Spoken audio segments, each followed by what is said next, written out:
Hi again, students. I just wanted to go over on another way that you might have to submit uh, your labs. So for now, we have you do some PDF scanning and upload those as I showed in the last video, but you might have to take some quizzes and you're gonna have to probably take the exams online, which is nice for you.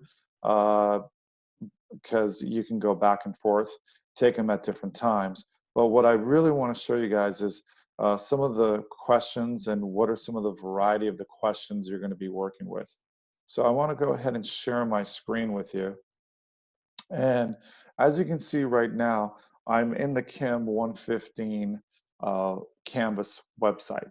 And when you go under modules, you'll see that we've actually worked with quizzes online before anyways when you first did your safety quiz.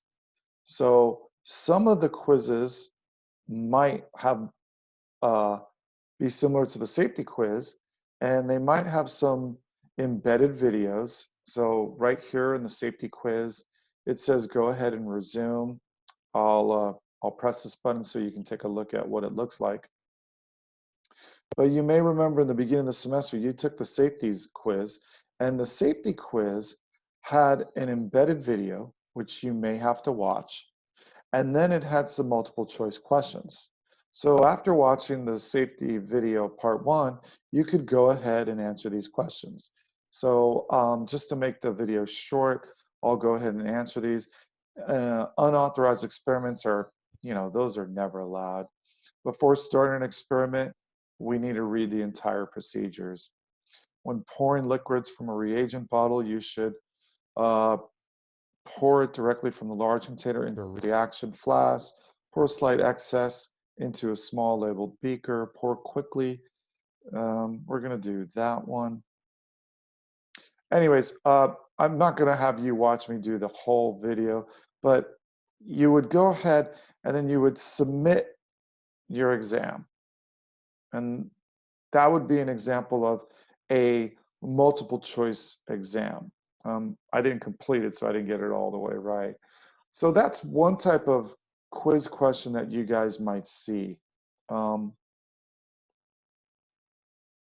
Another type are some of the types that we'll be having for labs. So for this week, again, Friday, April 3rd, you'll be submitting your documents, and I went over that in the last video as a PDF format.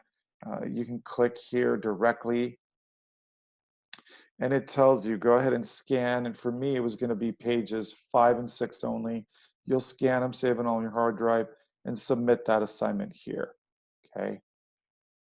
But for some other post-lab questions and pre-labs, you might have to work on some quizzes. So I have an example from activity 5. And for those of you who haven't completed activity 5, you can go ahead and do that online, or you can scan it to me directly. But you'll see that they actually have what's called a quiz, but really it's your lab. And you can hit resume quiz. And this will show you that there's different types of questions. So one example of a question is you might have essay questions. And with essay questions, this looks very similar to Google Docs or a Word document where you would type in directly. So let's say for reaction A, it's a single replacement reaction. Aqueous solution of nickel 2 nitrate is added to a strip of magnesium. The solution becomes light green and the metal strip becomes black and dull. You can type that reaction in. So nickel 2 nitrate, we would type Ni, it's nickel 2. So the nitrate is NO3.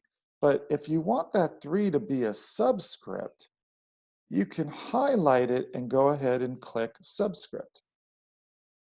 And, and then you're in a subscript format. And then you can directly click out of it by clicking it again, put parentheses if you want subscript again, click that 2, and now what you have is you have your nickel 2 nitrate. If you want to show phases, which typically you do, you would hit subscript And we could put aqueous, AQ, and then we can get out a subscript. And then that could be followed by a couple spaces.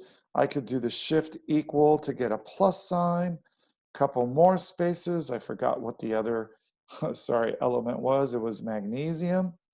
So you could type in Mg, put a subscript, lowercase or subscript s for a solid, click that. And then for an arrow, you have a couple of options. You can just click the hyphen or the hyphen in your on your keyboard right by 0 in between the 0 and the equal sign. And then you can do a shift up on the period to get a little arrow. And then you can just type, and then you can complete this reaction. So you would get a nickel solid. And again, I don't want to do the entire reaction. I'm just showing you how to work this, okay? If you ever need to use a superscript for charges, so let's say you wanted to use a charge. So let's say I wanted to show the magnesium ion. I could hit Mg, and for the subscript, for the superscript for the 2 plus charge, I can hit superscript 2 plus.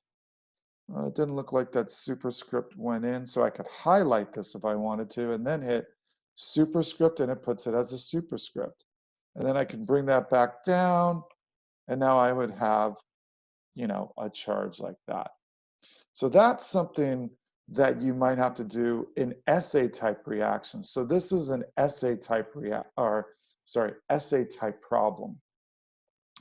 Other types of problems might be fill in the blank.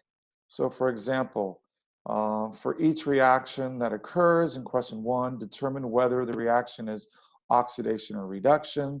So you can see that there's multiple fill in the blanks where you can just type in yes, or you can type in no directly, and that would be it. Chemical names. So you'll see sometimes with fill in the blanks, unlike the essay that I just did, you can't do the subscripts. So if you wanted to type something without subscripts like magnesium Br2, you would just do that. So an example like silver nitrate, that's NgNO3. I don't have a way with fill in the blank to put it in subscript form like I did up here in the subscript in essay form. So sometimes this is limited, but you're not going to be marked wrong if you don't put it in a subscript in a fill in the blank. But again, for the essays, you want to. And then you'll see, you'll sometimes have embedded videos. You'll watch those, and then you might fill in a table with your observations. Make sure to always read. Here it's saying for fill in the table for reactions, it's showing you the format. They're omitting the phases because you can't do subscripts.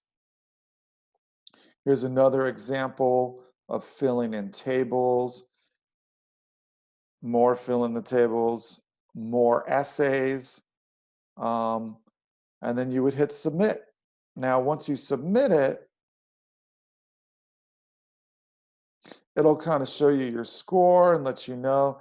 And if there's still time, you could actually go back because you see how this says attempt 1? You could go back and do several attempts until the due time, the due date. So those are just some examples of how we will be submitting, again, your experiments.